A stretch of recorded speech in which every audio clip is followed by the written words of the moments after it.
Hi hello welcome to NTV. This is Tarak. మా టీవీలో ఇప్పటివరకు వస్తున్న గుప్పెడంత మనసు అనే సీరియల్ ఎంత పెద్ద హిట్ అనేది మళ్ళీ ప్రత్యేకంగా చెప్పాల్సిన అవసరం లేదు. సో ఎందుకంటే ఆ సీరియల్ హిట్ అవ్వడమే కాదు, ఆ సీరియల్లో ఉన్న ప్రతి ఒక్క క్యారెక్టర్ని కూడా మనం చాలా వరకు ఓన్ చేసుకున్నాం అనమాట. అయితే ఇంకా దాంట్లో మెయిన్ లీడ్గా చేసిన ముఖేష్ అయితే మనతో ఉన్నారు. బట్ ముఖేష్ అంటే ఎవరికి నచ్చదు అనమాట. రిషి ఆర్ రంగా, ఈ రెండు క్యారెక్టర్లతోనే ఆయన మనం ఓన్ చేసుకున్నాం. సో ఆయన మనతో ఉన్నారు, ఆయనతో మాట్లాడదాం. హలో రిషి గారు. హలో సార్, నమస్తే. మీది క్యారెక్టర్ కానీ వసుధారి క్యారెక్టర్ కానీ మీ క్యారెక్టర్స్ పేరుతోనే మేము ఓన్ చేసుకున్నాం.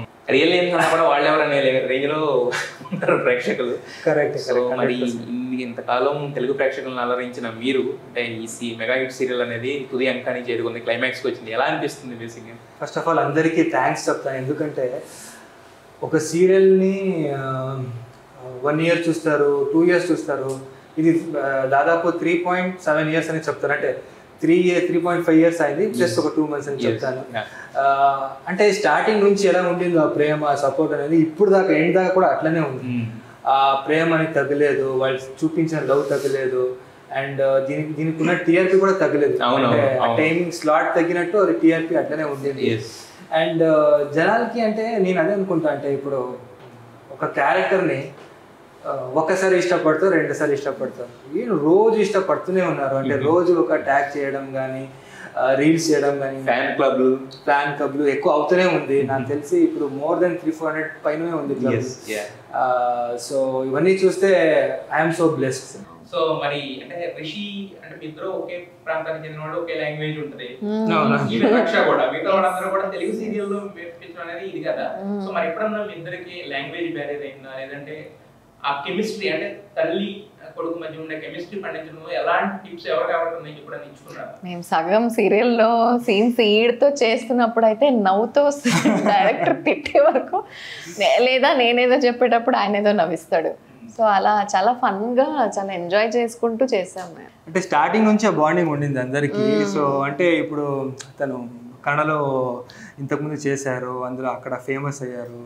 ఆయన కూడా మన మధ్య నువ్వు కన్నడలో అక్కడ అదేం లేనింది యాక్చువల్లీ. అంటే ఇక్కడ రాగానే ఒక ఫ్రెండ్స్ లాగా నేను తనని ఈవెన్ చెప్పొచ్చా లేదా తెలియదు, అంటే పోరా అంటే అంత ఫ్రెండ్లీగానే మాట్లాడతా. సో అంటే ఆ ఫ్రెండ్షిప్ ఉంది కాబట్టి, సో అట్లనే ఫ్రెండ్షిప్ స్టార్ట్ అయింది మా ముగ్గురిది. అండ్ మాకు కూడా తెలుగుకి వచ్చి చేస్తున్నామని అనిపించలేదు యాక్చువల్లీ. అయితే మీ సీరియల్స్ లో అంటే అన్ని సీరియల్స్ లో ఉంటారు, బట్ మీ సీరియల్కి వచ్చేసరికి చాలా మంది చాలా రకాలుగా చెప్పుకునేవాళ్ళు. అసలు వీళ్ళు సీరియల్స్ లో ఉన్నారంటే కడుపు నొప్పి వచ్చి చచ్చిపోతాం, అంత రేంజ్ లో ఫన్ అనేది సెట్స్ లో ఉంటది అనేది. లేదంటే వర్క్ చేయలేమండి. అంటే ఇట్స్ లైక్ క్యారెక్టర్స్ చాలా స్ట్రిక్ట్ గా ఉంటది, అలాగే ఉండిపోతారు ఎవరైనా. ఇప్పుడు బ్రహ్మానందం గారు ఆయన అంత కామెడీ చేస్తారు కదా, డైరెక్ట్ గా కలవండి, ఆయన ఎంత సీరియస్ గా మాట్లాడారు. So every human being is like that. So talent అనేది ఎక్కడ అవసరం ఉందో అక్కడ వాడితేనే దానికి ఒక అర్థం ఉంటుంది. మేము అందరూ కలిసాం యాక్చువల్లీ. ఉన్నారు అప్పుడు. అంటే ఆ రోజు అలా అనుకోకుండా ఏమంటే చిత్రమందిలో షూటింగ్ జరుగుతుండేది. సో ఆయన ఫస్ట్ మమ్మల్ని షూట్ చేసి చూసారంట కార్లో వస్తున్నప్పుడు. సో ఆయన క్యారవాన్లో ఉన్నప్పుడు మా అందరినీ పిలిపించుకున్నారు యాక్చువల్లీ. సో అలా పిలిపించుకొని నేను యాక్చువల్లీ ఆయన పిలుస్తున్నారంట నేను నమ్మలేకపోతున్నాను. ఇక్కడ నిజంగా ఆయన ఎందుకు పిలుస్తారు, ఎవరో వచ్చి నాతో ఏమైనా మజా చేస్తున్నారా అనుకుని నేను పోరా అని నేను తిట్టేవాడిని. సో తర్వాత లేదు 100% ఆయననే తిడుతున్నారు అన్నారు, ఆయననే పిలుస్తున్నారు. సో దాని తర్వాత సాయి సార్ కూడా కాల్ చేసి ఇలా వచ్చారు రండి అనగానే నాకు ఇక్కడ షార్ట్లో ఉండే నేను రావడం ఎలా, వెళ్ళిపోతే ఏంటి, మళ్ళీ మిస్ అవుతానని ఆ టెన్షన్లోనే మన డైరెక్టర్ దగ్గర సార్ ఇలా పోయి అలా వచ్చేస్తానని చెప్పి వచ్చాను. ఆ లోపు వీళ్ళందరూ ఉండారు. ఆ రోజు ఆయన నన్ను వెల్కమ్ చేసిన విధానమే వేరే రకంగా ఉండింది. చాలా ఓన్ కొడుకులాగా ఫీల్ ఆయన అంటే మీ ఇంటి అబ్బాయిని ఏమైనా ఫారిన్లో ఉండి చాలా సంవత్సరం తర్వాత వస్తున్నప్పుడు ఆ ఒక వెల్కమింగ్ ఉంటుంది కదా, అలా ఉండింది. వెల్కమ్ వెల్కమ్ వెల్కమ్ రిషి అని వాళ్ళ ఇంటి అబ్బాయిలాగా పిలిచారు. నాకు ఇంకా అది నా చెవులోనే మిగిలిపోయింది. సో అది నా లైఫ్లోనే మర్చిపోయిన రోజు అది. సో అలా పిలిపించి జస్ట్ ఎంకరేజ్ చేయడం కాకుండా అందరికీ అంటే పొగడం ఉంది కదా, ఆయన లెజెండ్ ఆయన యాక్చువల్లీ. ఆ స్థాయికి వెళ్ళారు. ఆ స్థాయిలో ఉన్నవాళ్ళు ఇట్లా మమ్మల్ని కూడా అంటే కొత్తగా ఉన్నవాళ్ళు అంటే ఫ్రెషర్స్గా ఒక ఫ్రెష్ ఫేస్ అన్న వాళ్ళకి ఇంతగా సపోర్ట్ చేస్తారు. నువ్వు యాక్టింగ్ బాగా చేస్తున్నావు, నేను నీకు ఫ్యాన్ అనే మాట చెప్తారు కదా, అప్పుడు మేము ఆ టైంలోనే ఆ గ్రాటిట్యూడ్ ఎలా చూపించాలో కూడా తెలియదు. నేను ఆ మూమెంట్ ఇలా అయిపోయాను నేను. నాకు ఆ మూమెంట్ నేను ఎప్పటికీ మర్చిపోలేను. I think that was the best memory for everyone, even for our also. అంటే ఆయనకి అంటే ప్రతి ఒక్క క్యారెక్టర్ ని కూడా ఆయన అంటే ఈ క్యారెక్టర్ ఇలా ఉంటది, ఈ యాక్షన్ చేస్తారు అంటే నేను ఒక్కొక్కసారి బ్రీత్ చేసుకునేదాన్ని, ఎలా చేసేదాన్ని, అప్పుడప్పుడు చేస్తూనే ఉంటారు కదా. సో అవన్నీ అంటే వీ ఫీల్ గుడ్. అంటే మేము ఒక చిన్న ప్లేస్లో ఎక్కడో షూట్ చేస్తుంటాము, అది ఏ రేంజ్లో రీచ్ అవుతుంది అనేది వాళ్ళు వచ్చి చెప్పినప్పుడే మనకి తెలుస్తాయి.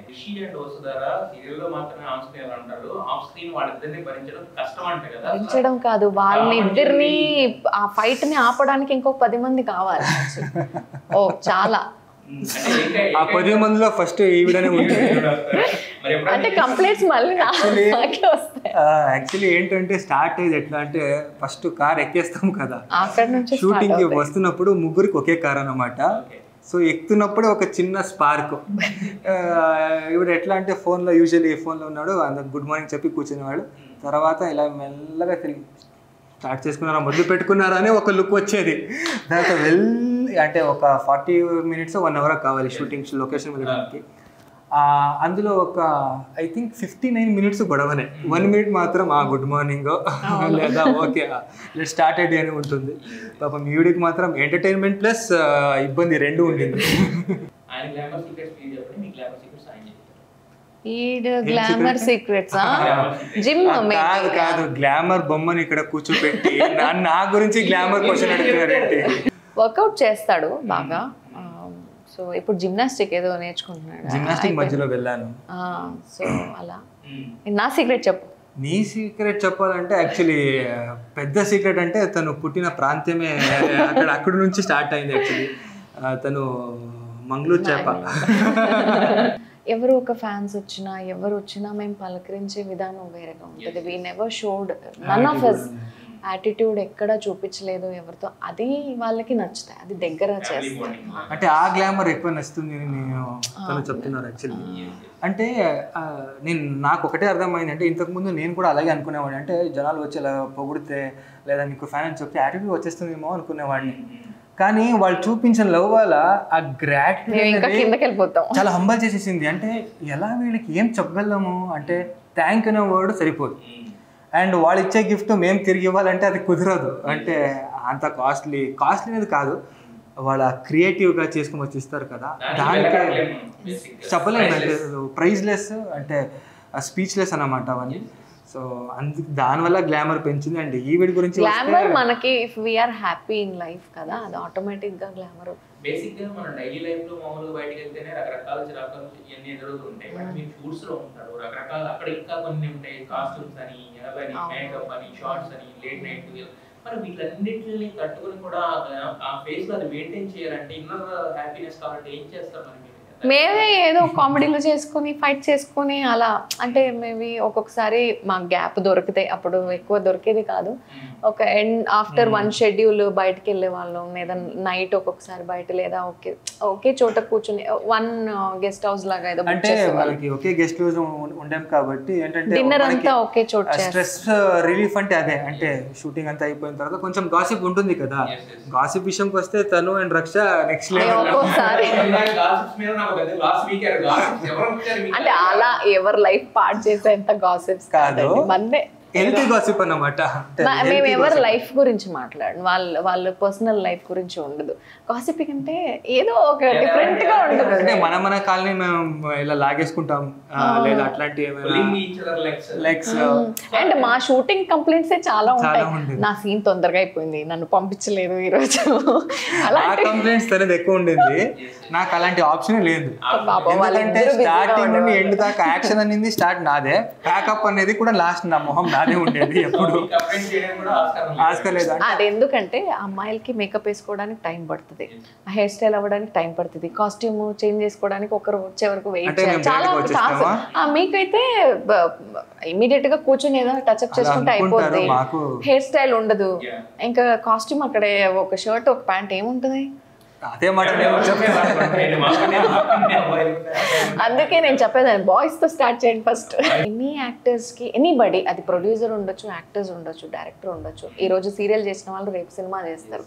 ఈరోజు సీరియల్లో చిన్న క్యారెక్టర్ చేసిన వాళ్ళు ఎంతో మంది హీరో అయ్యారు, లీడ్స్ అయ్యారు. సో ఆ గ్రోత్ ఉండకపోతే మనం చేస్తున్నది మొనోటనస్ అనిపిస్తుంది లైఫ్లో ఛాలెంజ్ తీసుకుంటూ వెళ్ళిపోతూ ఉండాలి. అండ్ ఇప్పుడు ట్రెండ్ చాలామంది నేను విన్నాను, అంటే కన్నడలో కానీ ఇక్కడ కానీ చాలామంది యాక్టర్స్ అయ్యో నాకు ఆఫర్సే లేవు అంటారు. కానీ మేబీ మనం ఇప్పుడున్న ట్రెండ్కి యాక్టింగ్ని కూడా కొంచెం షార్ప్ చేసుకుంటూ ఇప్పుడు చాలా న్యాచురల్ వచ్చేసింది యాక్టింగ్ కూడా. మీకు ఏదో పాతకాలంలో ఉన్న ఆ షాక్ రియాక్షన్ అవన్నీ ఉండదు ఇప్పుడు. ఎందుకంటే వన్స్ ఓటీటీ అంత ఫాస్ట్గా మూవ్ అవుతున్నప్పుడు వెబ్ సిరీస్ అంతా you have to go for live, అంటే చాలా న్యాచురల్గా చేయాలి ఇది. సో ఆ గ్రోత్, ఆ చేంజ్ ఓవర్ మన లైఫ్లో చేసుకుంటూనే ఉండాలి. ఇప్పుడు జగతికి నేను ఎలా చేంజ్ చేసుకున్నాను, I was doing different characters there. So ఇక్కడ వచ్చే జగతి ఆ క్యారెక్టర్ చేసుకోవడానికి ఆ బ్లౌజ్ అంతా డిజైన్ చేసుకుని ప్రతి ఒక్కటి నేను చేంజ్ ఓవర్ చేసుకున్నాను. ఎందుకంటే ఆ క్యారెక్టర్కి యాప్ట్గా కనిపించాలి అని. సో లేదంటే ఈడిని నేను కొడుకులాగా ఎలా ఫీల్ అవుతాను చెప్పండి. అది ఇప్పటికీ కూడా మీరు అందమైన తల్లి లేదు, స్టార్టింగ్లో యాక్చువల్లీ వాళ్ళు చిన్నపిల్లలది ఎక్కువ ఉంటుంది అన్నారు. అండ్ ఎంతోమంది ఇక్కడ ఉన్న యాక్ట్రెస్ని కలిసి వాళ్ళు రిజెక్ట్ చేశారు, అయ్యో అమ్మ role. I feel like any character is a challenge. అయితే యాక్చువల్గా మరి గీతా శంకరం అనేది మేడం ప్రొడ్యూసర్ కూడా యాక్చువల్గా సినిమాకి ఆల్రెడీ సైన్ చేయించుకుంటారేమో తెలియదు. ఎవరైనా ఆ క్యారెక్టర్ కి సూట్ అవుతారంటే నా కంఫర్ట్ జోన్ నాకు మాత్రం ఫ్రీగా చేసేస్తాడు.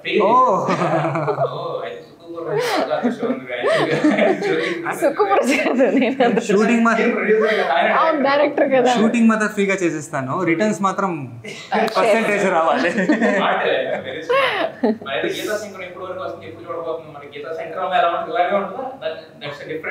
అది ఒక వేరే బ్యాక్ డ్రాప్ ఉన్న స్టోరీ యాక్చువల్లీ. అది విలేజ్ బ్యాక్ డ్రాప్ ఉన్న స్టోరీ. అది అంటే అది ఒక ఫ్యామిలీలో జరిగే ఒక స్టోరీ. అందులో different kind of love story. అంటే ప్రతి ఒక్కరు ప్రేమించుకుంటాము, అందులో విడిపోవడం అనేది ఉంటుంది.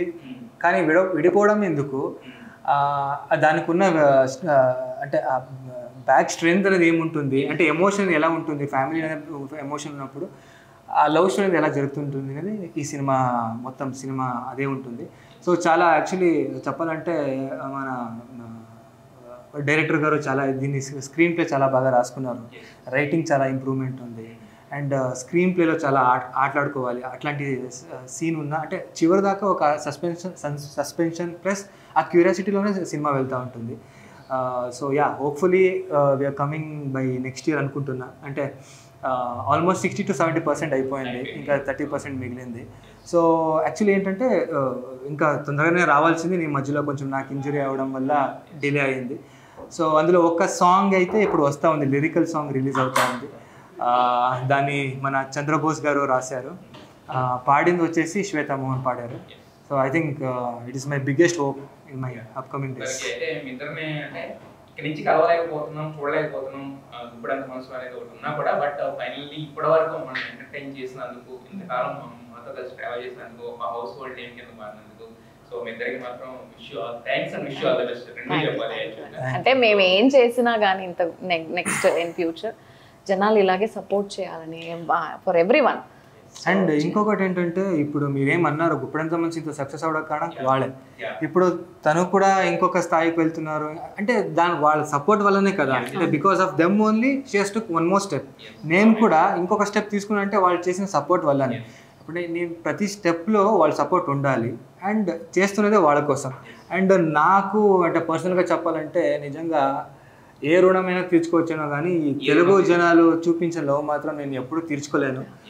ఆ ఆడియన్స్, తెలుగు ఆడియన్స్ ఏమున్నారో వాళ్ళు నిజంగా నెక్స్ట్ లెవెల్. అంటే నేను ప్రతి ఒక్క ఇంటర్వ్యూలో వాళ్ళ గురించి చెప్తున్నాను, ఎందుకంటే నేను అలాంటి లవ్, అలాంటి సపోర్ట్ నాకు చూపించారు, నేను అది ఎప్పటికీ మర్చిపోలేను. మీరు అన్నట్టుగానే తెలుగు ప్రేక్షకులకు ఎప్పుడు సపోర్ట్ చేస్తూనే ఉంటారు. మీరు ఏ ప్రాజెక్ట్ చేసినా కూడా ఆ ప్రాజెక్ట్ మేము సపోర్ట్ అందిస్తూనే ఉంటాం, మిమ్మల్ని లైక్ చేస్తూనే ఉంటాం, మీ యాక్టింగ్ చూసి ఎంటర్టైన్ అవుతూ ఉంటాం. Wish all the best. Thank you. మీరు గ్రేట్ హైట్స్కి వెళ్ళాలని మనస్ఫూర్తిగా కోరుకుంటున్నాం. నెక్స్ట్ ఇంటర్వ్యూ మీరు ఒక హీరో కింద, మీరు ఒక యాక్ట్రెస్ అండ్ ప్రొడ్యూసర్ కింద చేస్తారు. Definitely. Thank you so much.